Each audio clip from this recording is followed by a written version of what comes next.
থেকে বেঁচে যাওয়া ব্যক্তিদের জন্য কি কি পদক্ষেপ নেওয়া প্রয়োজন সে বিষয়ে বিবৃতি দিতে ভলকার টুর্ককে বলেছেন ইউনূস। আর ভলকার টুর্ক কিনা তার সঙ্গে সাংবাদিক ও সাবেক সরকারের সমর্থক হিসেবে বিবেচিত অনেকের বিরুদ্ধে যে ইউনূস সরকার সন্ত্রাস বিরোধী আইনসহ ফৌজদারি মামলা করেছে সেগুলো নিরপেক্ষভাবে যাচাই করতে আহ্বান জানাচ্ছে। কারণ ভলকার টুর্কের এখন আর উপায় নাই শুধু ইউনূসের কথা শোনার।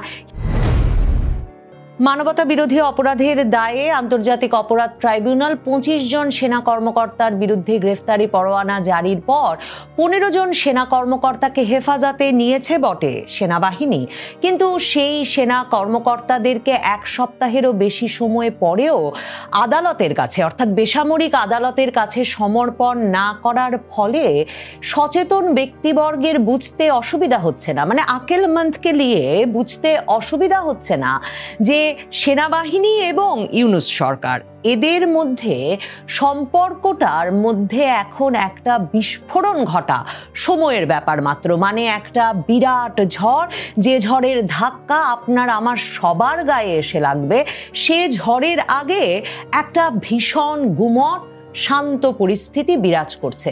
সেই শঙ্কা থেকেই বিএনপি ঐকমত্য কমিশনের বৈঠকে গিয়েও ডক্টর মোহাম্মদ ইউনূসকে সাবধান করে বলেছে, একেবারে সাবধানের সুরেই বলেছে, আপনাদেরকে আমি ক্লিপটাও শোনাবো, যে প্রতিরক্ষা বাহিনীর সঙ্গে আপনার সম্পর্ক ভালো থাকুক সেটা বিএনপি চায়। কারণ বিএনপি বুঝতে পারছে যে একটা দীর্ঘ সময়ের জন্যে অশান্তি, অরাজকতা, অস্থিতিশীলতা সৃষ্টি করতে না চাইলে, অর্থাৎ সেই রকম একটা পরিস্থিতি তৈরি করতে পারলে রাজনৈতিক ফায়দা কোনো একটি পক্ষ পাবে, এমন একটা পরিস্থিতি অর্জন করতে না চাইলে একটা সশস্ত্র বাহিনী, সুশৃঙ্খল বাহিনী, সেই বাহিনীটির ভেতরে মানে এক পক্ষকে আরেক পক্ষর বিরুদ্ধে এক রকমের লড়াইয়ে লিপ্ত করে দিয়ে এবং সেইখানে সরকার একটা পক্ষ গ্রহণ করে আসলে খুব আশু কোনো সমাধানের প্রত্যাশা করা যায় না। বিশেষ করে বিএনপি দীর্ঘ সময় ধরে সেনাবাহিনীর ভেতর থেকে জন্ম লাভ করে রাজনীতি করে এবং সেনাবাহিনীর কাছে তার নেতা জিয়াউর রহমানকে হারিয়ে এবং তারেক রহমানকে, তার আরেক নেতা, বর্তমানের শীর্ষ নেতা তারেক রহমানকে চিরতরে এক রকমের পঙ্গুত্ব এবং অসুস্থতা এই সেনাবাহিনী দিয়ে দেওয়ার পরেও বিএনপি জানে যে এই বাহিনীকে ব্যক্তি হিসেবে চিহ্নিত করে কোনো ব্যক্তিকে হঠাৎ আইনের আওতায় আনবার এই প্রচেষ্টা ন্যায় বিচারের প্রচেষ্টা হতে পারে না। বিশেষ করে বিএনপি জানে এই পরিস্থিতিটা সে কারণে যে যখন তারেক রহমানকে ১/১১ সরকারের সময় প্রায় 1 বছরের বেশি সময় ধরে সেনা হেফাজতে রেখে উল্টো করে বেঁধে দিনের বেশিরভাগটা সময় পেটানো হতে থাকলো এবং তার মেরুদণ্ডের হাড় ভেঙে দেওয়া হলো, সে কথা তিনি আদালতে এসে বললেন আকুতি জানিয়ে, তারপরেও যে তার মুক্তি মিলল না, তখন এই যে এখন যারা সংস্কার পরিকল্পনার নেতৃত্ব দিচ্ছেন, এই আলী রিয়াজ, বদিউল আলম মজুমদার, প্রথম আলো, ডেইলি স্টার, এমনকি তখন রাজনৈতিক দল গড়ে বাংলাদেশের দায়িত্ব নিতে আকুল হয়ে ওঠা ডক্টর ইউনূস, সকলে সেনা হেফাজতে নিয়ে একটি রাজনৈতিক দলের শীর্ষ নেতাকে এবং প্রধানমন্ত্রীর পুত্রকে বেধড়ক পেটানোকে সংস্কার পরিকল্পনার অংশ বলে মনে করছিল। কাজেই বিএনপি জানে তার যে বিচার দরকার সেই অপরাধের বিচার কেউ করতে চাইছে না। আর এখন যেসব অপরাধের বিচার তারা করতে চাইছে বলে বলছে, তার মধ্যে দেশকে একটা দীর্ঘ সময় অস্থিতিশীলতা, অরাজকতায় নিয়ে যাওয়ার রাজনৈতিক উদ্দেশ্য, রাজনৈতিক ফায়দা হাসিলের স্বপ্ন আছে। সে কারণে বিএনপি সবচেয়ে সোচ্চার হয়ে উঠল এই কথাটা মনে করাতে ডক্টর মোহাম্মদ ইউনূসকে এবং বিএনপির স্থায়ী কমিটির সদস্য সালাউদ্দিন আহমেদ, যিনি এই বছর খানেকের বেশি সময় ধরে আলী রিয়াজের দরবারে এই ঐকমত্য কমিশন এবং সংস্কার কমিশনে গিয়ে বিভিন্ন আলাপ আলোচনা শুনে আসছিলেন এবং বিএনপির মতামত দিয়ে আসছিলেন, তিনি আবারও মনে করিয়েছেন যে অতি বিপ্লবী হওয়ার কোনো সুযোগ নাই। তিনি বিএনপির তরফে হতাশা প্রকাশ করে বলেছেন যে তারা আশা করেছিলেন যে তরুণ নেতা আক্তার হোসেন সহ রাজনৈতিক নেতৃবৃন্দকে নিউ ইয়র্ক নিয়ে গিয়ে ইউনূস সাহেব এই কথাটাই বুঝিয়ে নিয়ে আসবেন যে এই অতি বিপ্লব কোনো ভালো ফল বয়ে আনবে না, এবং তারা স্পষ্টত বলেন যে বাংলাদেশ এফার্ট করতে পারে না, বাংলাদেশের পক্ষে এটা কোনোভাবেই এই সময়ে এই উদ্যোগে সামিল হওয়া সম্ভব নয় যে সেনাবাহিনীর ভেতরে, প্রতিরক্ষা বাহিনীর ভেতরে একটা অস্থিরতা সৃষ্টি করা বাংলাদেশের জন্য এই সময়টায় কিছুতেই মঙ্গলজনক হবে না। শুনে আসি বিএনপির স্থায়ী কমিটির সদস্য সালাউদ্দিন আহমেদ কি বলেছেন ডক্টর মোহাম্মদ ইউনূসকে সরাসরি উদ্দেশ্য করে, আর কাউকে উদ্দেশ্য করে নয়। যখন ডক্টর মোহাম্মদ ইউনূস জুলাই সনদ নাট্যমঞ্চে ঐকমত্য কমিশনের সভায় এসে বসলেন, বাংলাদেশের সেনাবাহিনী এবং সরকারের মধ্যে এই রকম একটা দমবন্ধ পরিস্থিতির মধ্যে এসে রাজনৈতিক দলগুলোকে ঐকমত্যে আনবার প্রচেষ্টার অংশ হিসেবে সালাউদ্দিন আহমেদ কি বলছেন শুনে আসি। বাংলাদেশের সকল অর্গানে ব্যালেন্স থাকে সেটা আপনাকে চেষ্টা করতে হবে মাননীয় প্রধান উপদেষ্টা। আমরা চাই না প্রতিরক্ষা বাহিনীগুলোর মধ্যে কোনো রকমের ভারসাম্যহীনতা নষ্ট হোক, আমরা সেটা এফোর্ড করতে পারবো না এই মুহূর্তে। আমরা চাই আপনার সাথে প্রতিরক্ষা বাহিনীর সুসম্পর্ক বজায় থাকুক, রাষ্ট্রে একটা ব্যালেন্সড অবস্থা থাকতে হবে। আমরা নির্বাচনকে সামনে রেখে কোনো রকমের ঝুঁকির মধ্যে আমরা যেতে চাই না, যেতে পারবো না, সেটা আমরা এফোর্ড করতে পারবো না। দেখেন, ডক্টর মোহাম্মদ ইউনূসরা 2024-এর জুলাই আগস্টে সেনাবাহিনী ওয়াকার বাহিনীকে যেই হাতিয়ার ব্যবহার করে নিয়ন্ত্রণ করেছেন বা নিয়ন্ত্রণে নিয়ে এসেছিলেন, সেই হাতিয়ারগুলো, সেই ওষুধগুলো ঠিক এই সময়ে আবার ব্যবহার করতে চাইছেন। কিন্তু সেই ওষুধগুলো ডক্টর ইউনূসের পক্ষে কিংবা ডক্টর ইউনূসের আন্তর্জাতিক অপরাধ ট্রাইব্যুনালের পক্ষে অনেক ক্ষেত্রেই সমস্বরে একইভাবে একই সুরে কথা বলছে না। দেখেন, ডক্টর মোহাম্মদ ইউনূস সংস্কার কমিশনে চাকরি দিয়েছেন বাংলাদেশের সুশীল সমাজের যেই প্রতিনিধিকে, ট্রান্সপারেন্সি ইন্টারন্যাশনাল বাংলাদেশের প্রধান নির্বাহী ইফতেখারুজ্জামান, তিনি ট্রান্সপারেন্সি ইন্টারন্যাশনাল বাংলাদেশের তরফে, টিআইবির তরফে একটা বিবৃতি দিয়ে এরই মধ্যে বলেছেন যে সেনাবাহিনীর উচিত সেনা হেফাজতে গ্রেফতারি পরোয়ানা যেসব সেনা কর্মকর্তার বিরুদ্ধে জারি হয়েছে তাদেরকে বেসামরিক আদালতে শিগগিরই তুলে দেওয়া। ডক্টর মোহাম্মদ ইউনূসের সরকার এরপর সেনাবাহিনীকে নিয়ন্ত্রণে আনতে সবচেয়ে মোক্ষম ওষুধ, দাওয়াইটা যেই পক্ষটি দিতে পারে তার কাছে গিয়েছে ভলকার টুকের কাছে। জাতিসংঘ মানবাধিকার কমিশনের এই প্রধান ভলকার টুর্ক 2024-এর জুলাইয়ে কিন্তু তিনি বাংলাদেশ সেনাবাহিনীকে জানিয়ে দিয়েছিলেন যে ছাত্র জনতার আন্দোলনে যদি সরকারের নির্দেশনা মেনে ছাত্র জনতার আন্দোলনের দমন পীড়নে সেনাবাহিনী ভূমিকা রাখে, তাহলে তিনি জাতিসংঘ শান্তিরক্ষী বাহিনীতে সেনাবাহিনীর চাকরি নট করার ব্যবস্থা করবেন। অথচ এ দফায় যখন ভলকার টুর্ককে ইউনূস দায়িত্ব দিলেন যে তিনি যেন এবার সেনাবাহিনীকে ভয় দেখান, ওয়াকারুজ্জামানকে ভয় দেখান, যে ওয়াকারুজ্জামান যদি এক্ষুনি তার হেফাজতে থাকা 15 জন সেনা কর্মকর্তাকে তাজুল ইসলামের আন্তর্জাতিক অপরাধ ট্রাইব্যুনালের হাতে তুলে না দেয়, তাহলে জাতিসংঘ শান্তিরক্ষী মিশনে ওয়াকারুজ্জামানের বাহিনীর চাকরি যাবে। তখন ভলকার টুর্ক একদিকে যেমন বললেন যে এই যে গুমের বিচার বাংলাদেশে শুরু হয়েছে, সেটা গুম ও নির্যাতনের অভিযোগে ব্যবস্থা নেওয়া শুরু হয়েছে, এটা জবাবদিহিতার একটা গুরুত্বপূর্ণ পদক্ষেপ।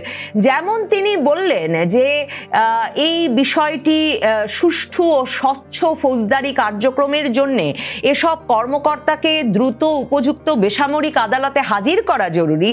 তেমনি তিনি ইউনূস সরকারকে মনে করিয়ে দিলেন যে আন্তর্জাতিক আইনে নির্ধারিত যথাযথ প্রক্রিয়া ও সুষ্ঠু বিচারের কঠোর মানদণ্ডের প্রতি পূর্ণ শ্রদ্ধা জানাতে হবে। এসব সংবেদনশীল মামলায় ভুক্তভোগী সাক্ষীদের নিরাপত্তা নিশ্চিত করা জরুরি। এবং তিনি মনে করে দিলেন যে সকল মামলায় যথাযথ প্রক্রিয়া ও ন্যায্য বিচার নিশ্চিত করা জরুরি। নির্বিচারে আটক করেছে ইউনূস সরকার যাদের, সেসব ব্যক্তিদের মুক্তিরও আহ্বান জানিয়ে বসলেন এবার জাতিসংঘ মানবাধিকার কমিশনের প্রধান। দেখেন, সেনাবাহিনীর তো যুক্তি এটাই যে আন্তর্জাতিক আইনের নির্ধারিত প্রক্রিয়া ও যথাযথ সুষ্ঠু বিচারের মানদণ্ড পূর্ণ করা হচ্ছে না আন্তর্জাতিক অপরাধ ট্রাইব্যুনালের আদালতে। তারা বলছে আন্তর্জাতিক অপরাধ ট্রাইব্যুনাল এই যে ঢালাও ভাবে ডিজিএফআই এর যতজন মহাপরিচালক ছিলেন সবার নামে মামলা দিয়ে দিয়েছেন শেখ হাসিনার শাসনামলে, কিংবা র্যাবের নেতৃত্ব পর্যায়ে ছিলেন সবার নামে মামলা দিয়ে দিয়েছেন, এই বিষয়গুলোকে তারা ঢালাও মামলা হিসেবে চিহ্নিত করছেন। তারা বলছেন আন্তর্জাতিক অপরাধ ট্রাইব্যুনালের এই মামলা করবার ইখতিয়ারই নাই, কারণ আন্তর্জাতিক অপরাধ ট্রাইব্যুনাল গঠিত হয়েছিল 1971 সালের যুদ্ধাপরাধের দায়ে অভিযুক্ত অপরাধীদের বিচার করতে, এবং তারা বিচার করবে বিদেশি আগ্রাসী বাহিনীর। তাদের জন্য বাংলাদেশের সশস্ত্র বাহিনী বা নিরাপত্তা বাহিনীগুলোর বিচারের কোনো এখতিয়ার বা সিদ্ধ আইন নাই। কাজেই এই যে ভলকার তুর্ক বলে বসলেন যে আন্তর্জাতিক আইনে নিশ্চিত হয়েছে যে কঠোর মানদণ্ড, তার ভিত্তিতে বিচার হতে হবে, তাতে সেনাবাহিনী বরং তার হাতে আন্তর্জাতিক অপরাধ ট্রাইব্যুনালে কেন তারা তাদের সামরিক কর্মকর্তাদের তুলে দিচ্ছে না, সেই বিষয়টি আরো পাকাপোক্ত করতে একটা যুক্তি পেয়ে গেল। কাজেই ডক্টর ইউনূস যে ভাষায় কথা বলাতে চাইছেন ভলকার তুর্ক সহ তার বিদেশি বন্ধুদের, এখন হঠাৎ এটা পরিষ্কার যে তারা আর সে ভাষায় কথা বলছেন না। ভলকার তুর্ক রীতিমতো ইউনূস সরকারকে আহ্বান জানিয়েছেন যে গুম থেকে বেঁচে যাওয়া ব্যক্তি, সাংবাদিক ও সাবেক সরকারের সমর্থক হিসেবে বিবেচিত অনেকের বিরুদ্ধে কঠোর সন্ত্রাস বিরোধী আইন সহ বিভিন্ন ফৌজদারি মামলা রয়েছে, যেগুলো নিরপেক্ষভাবে যাচাই করা প্রয়োজন। ভাবুন, গুমের থেকে বেঁচে যাওয়া ব্যক্তিদের জন্য কি কি পদক্ষেপ নেওয়া প্রয়োজন সে বিষয়ে বিবৃতি দিতে ভলকার তুর্ককে বলেছেন ইউনূস। আর ভলকার তুর্ক কিনা তার সঙ্গে সাংবাদিক ও সাবেক সরকারের সমর্থক হিসেবে বিবেচিত অনেকের বিরুদ্ধে যে ইউনূস সরকার সন্ত্রাস বিরোধী আইন সহ ফৌজদারি মামলা করেছে সেগুলো নিরপেক্ষভাবে যাচাই করতে আহ্বান জানাচ্ছে। কারণ ভলকার তুর্কের এখন আর উপায় নাই শুধু ইউনূসের কথা শোনার। হিউম্যান রাইটস ওয়াচ কদিন আগে বিবৃতি দিয়ে বলেছে যে ইউনূস সরকার যথেচ্ছভাবে আওয়ামী লীগ এবং তার অঙ্গ সংগঠনগুলোর নেতা কর্মী, তাদের সমর্থক বা সহযোগী হিসেবে বিবেচিত সাংবাদিক, শিল্পী, যার তার বিরুদ্ধে ইচ্ছামতো সন্ত্রাস বিরোধী আইনে মামলা দিয়ে তাদেরকে দিনের পর দিন জামিন ছাড়া কারাগারে আটক করে রাখছে। আর ভলকার তুর্ক যেহেতু ঢাকায় মানবাধিকার কমিশনের অফিস খুলেছেন, তার এক্ষুনি দেখা উচিত ইউনূস সরকার কিভাবে এসব নিবর্তনমূলক মামলা আর কারাগারের ভেতর এ ধরনের নির্যাতনের পরিবেশ আর আদালতে এ ধরনের সাজানো মামলা দিনের পর দিন পরিচালনা করে যেতে পারছে। কাজেই ডক্টর ইউনূস ওয়াকারুজ্জামানকে যেই অস্ত্র, যে দাওয়াই দিয়ে এখন ঘায়েল করতে চাইছেন, সে দাওয়াই দিয়ে ঘায়েল করতে পারছেন না। কিন্তু ওয়াকার আর ইউনূস তারা কি তাহলে দুইজন দুই জায়গায় থেকে একটা আপোষ রফা করে সামনের দিনগুলোতে আরো পথ চলতে পারবেন? বিএনপির যেটা শঙ্কা, যেখান থেকে সাবধান করছেন, সেই শঙ্কাটাই আসলে বাংলাদেশের একটা বিশাল অংশের মানুষকে শঙ্কিত করে রেখেছে। ডক্টর ইউনূসের যে রাজনৈতিক পরিকল্পনা, মহাপরিকল্পনা, দীর্ঘমেয়াদী পরিকল্পনা, সেই পরিকল্পনার একটা বড় অংশ জুড়ে আছে দীর্ঘ সময়ের অস্থিরতা, অরাজকতা, অশান্তি সৃষ্টির পরিকল্পনা। যেই অস্থিরতা, অশান্তি, অরাজকতা বাংলাদেশের ক্ষমতায় তাকে আরো সুদীর্ঘ সময় অধিষ্ঠিত রাখবে, যাতে মাসে মাসে অন্তত বাংলাদেশের করের পয়সায় তিনি বড় বাহিনী নিয়ে বিদেশ অন্তত ঘুরে আসতে পারেন আর সংস্কার বিচার খেলাটা চালিয়ে যেতে পারেন। সেই পরিকল্পনার কথা মাথায় রাখলে সন্দেহ করবার, আশঙ্কা করবার যথেষ্ট কারণ আছে যে সেনাবাহিনীতে ওয়াকারুজ্জামানের বিরুদ্ধে, ওয়াকার বাহিনীর বিরুদ্ধে ডক্টর ইউনূসের অভিযান, ডক্টর ইউনূসের অভীষ্ট লক্ষ্য এখনো সাধিত হয়নি, অভিযান এখনো শেষ হয়নি। তিনি সুনির্দিষ্ট কোনো একটা লক্ষ্যে এগোচ্ছেন, আর ওয়াকার বাহিনীকে, ইউনূসকে প্রতিহত করবার জন্য নিশ্চিতভাবে একটা কৌশল বের করতে হবে। না হলে এক পক্ষের সঙ্গে এক পক্ষের লড়াইয়ে যতদিন বিজয় না আসবে, ততদিন এক পক্ষ আরেক পক্ষের বিরুদ্ধে ফুঁসবে। ঝড়ের আগের সেই গুমট পরিস্থিতি নিশ্চিতভাবেই বহাল থাকবে। এই লড়াই কত দূর যায়, এই লড়াই কবে মুখোমুখি লড়াইয়ে পরিণত হয়, আর এ থেকে কে জেতে কে হারে, সেটা দেখবার জন্যে আমাদের দম বন্ধ করে অপেক্ষা করতে হবে। কারণ মনে রাখতে হবে, এই লড়াইয়ে কোনো পক্ষ এককভাবে জিতে বেরিয়ে আসবে সে সম্ভাবনা খুব কম।